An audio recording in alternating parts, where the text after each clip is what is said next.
Shalom Bapak Ibu Saudara-saudari yang dikasihi dan mengasihi Tuhan. Kita bersyukur kalau hari ini Tuhan boleh memberkati kita. Mari sebelum kita membaca dan merenungkan firman Tuhan, kita satukan hati, kita berdoa. Tuhan, terima kasih, kami mengucap syukur untuk kasih setiamu di dalam hidup kami. Kami bersyukur karena Engkau boleh menjaga, memelihara, dan memberkati hidup kami. Sebentar kami akan membaca dan merenungkan firman-Mu. Berfirmanlah dan biarlah kami mengerti apa yang menjadi kehendak-Mu di dalam hidup kami. Kami berdoa ya Tuhan di dalam nama Tuhan Yesus Kristus. Haleluya. Amin. Ayat firman Tuhan terambil dari Injil Markus pasal yang ke-14 ayat 22 sampai ayatnya yang ke-25. Penetapan perjamuan malam.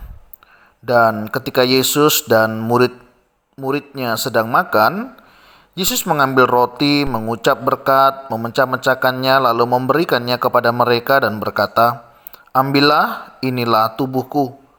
Sesudah itu ia mengambil cawan, mengucap syukur, lalu memberikannya kepada mereka, dan mereka semuanya minum dari cawan itu.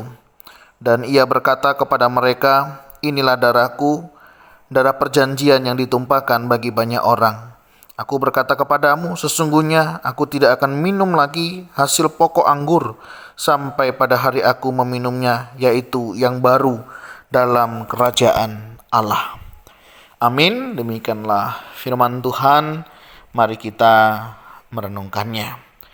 Bapak Ibu Saudara yang dikasihi dan mengasihi Tuhan, berbicara tentang penetapan perjamuan malam itu sudah diatur ya, sudah disiapkan oleh Tuhan jauh-jauh sebelumnya. Dan ini sesuatu hal yang menurut saya luar biasa, bagaimana Tuhan selalu mempersiapkan yang terbaik dalam setiap pelayanannya. Tidak ada sesuatu yang berjalan tanpa sebuah perencanaan, tidak ada sesuatu yang berjalan tanpa persiapan yang matang. Saya melihat setiap apa yang Yesus kerjakan, dia selalu mempersiapkan segala sesuatunya dengan baik dan dengan tujuan yang jelas. Nah, kalau kita melihat khususnya di dalam bagian ini ya, ini berbicara tentang bagaimana Yesus meletakkan perjamuan malam dan yang sampai hari ini kita tetap lakukan, yaitu perjamuan kudus. Perjamuan kudus mengingatkan kita akan kasih dan pengorbanan yang Yesus sudah lakukan buat kita. Tubuhnya yang terpecah-pecah dan darahnya yang tercurah mengingatkan setiap kita bahwa Yesus sudah berkorban bagi kita semua. Satu pengorbanan yang luar biasa, dia datang menjadi manusia, bahkan menjadi seorang hamba dan yang taat sampai mati. Ini satu keseriusan, satu kasih yang sangat nyata di mana Allah menyatakan dirinya. Yang kedua, di sini kita juga bisa melihat bagaimana darahnya tercurah, tubuhnya pun tercabik-cabik ya. Kalau kita ingat bagaimana dia dicambuk, bagaimana dia ditusuk lambungnya, dan itu sesuatu hal yang luar biasa karena kasihnya bagi kita semua. Nah, respon kita hari ini bagaimana? Di dalam masa raya Prapaskah, ini menjadi momen buat kita untuk sekali lagi mengenang kembali karya Tuhan di dalam hidup kita.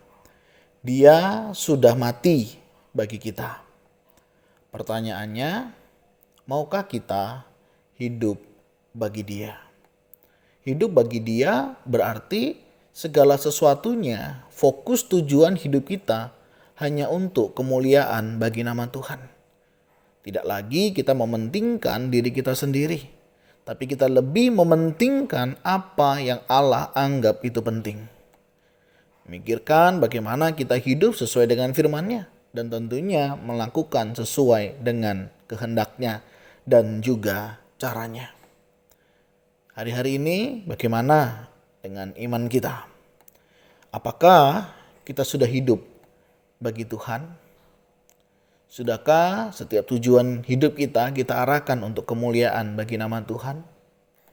Sudahkah kita mengerjakan apa yang menjadi bagian kita dengan baik dan dengan maksimal sebagai wujud nyata cinta kasih kita kepada Tuhan? Kita diingatkan untuk kembali mengintrospeksi di dalam diri kita masing-masing. Yesus sudah memberikan segalanya bagi setiap kita.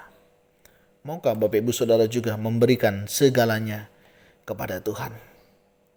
Saya percaya setiap kita pasti akan meresponinya dengan baik. Kita pasti akan mulai menyadari siapa diri kita. Kita adalah orang yang berdosa, yang mendapat anugerah daripada Tuhan. Dan tentunya respon kita adalah menjadi orang yang tahu diri. Tahu bagaimana memposisikan diri kita atas karya yang sudah Tuhan kerjakan. Tahu bagaimana seharusnya meresponinya. Selagi masih hidup, selagi masih ada kesempatan, selagi masih diberikan waktu, mari kita serahkan hidup kita kepada Tuhan. Biar Tuhan memakai kehidupan kita untuk alat kemuliaan-Nya. Bagi setiap kita yang masih diberikan kesempatan untuk beribadah, beribadahlah. Selagi Tuhan masih mau ditemui. Karena ada waktu dia tidak mau ditemui. Selagi masih ada waktu untuk melayani, layanilah Tuhan. Karena melayani bukan bicara tentang kesempatan, tetapi sebuah keharusan dari kesadaran bahwa Tuhan lebih dulu melayani kita. Mari kita aplikasikan di dalam kehidupan kita. Darahnya sudah tercurah, tubuhnya sudah terpecah-pecah bagi kita. Mari kita meresponinya dengan kita memberikan hidup kita bagi Tuhan. Tuhan, terima kasih. Kami bersyukur kalau hari ini Engkau mengingatkan kami akan kasih dan pengorbanan-Mu bagi kami. Kami sadar, kami masih sering kali gagal untuk kami boleh memuliakan nama-Mu.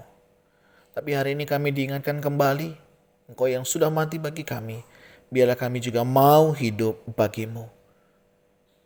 Masa depan kami, tujuan hidup kami, agenda kami mau sesuaikan dengan agenda-Mu dan rencana-Mu. Tuhan, tolong kami, berkati setiap kami. Ya, mungkin kami mulai undur dari pelayanan, kami mulai undur dari persekutuan ibadah. Tarik kami kembali ya Tuhan. Untuk kami boleh sekali lagi meresponi akan kasih dan kemurahan yang daripada-Mu saja. Kami tahu hidup kami adalah anugerah dari Tuhan. Dan tolonglah kami, kesadaran ini membawa kami juga boleh tahu diri kami, bagaimana kami harus bersikap dan bagaimana kami harus melakukan apa yang menjadi kehendak-Mu di dalam hidup kami. Berkati setiap jemaat-Mu dimanapun berada, tolonglah kami untuk kami juga boleh kembali kepada-Mu, melakukan apa yang menyenangkan hati-Mu. Selagi masih ada kesempatan, selagi masih ada waktu, biarlah setiap kami boleh menggunakannya sebaik mungkin. Terima kasih ya Tuhan, ini doa seru kami naikkan di dalam nama Tuhan Yesus Kristus, haleluya, amin. Bapak Ibu Saudara, demikianlah renungan kita hari ini. Kiranya Tuhan Yesus memberkati kita sekalian. Shalom.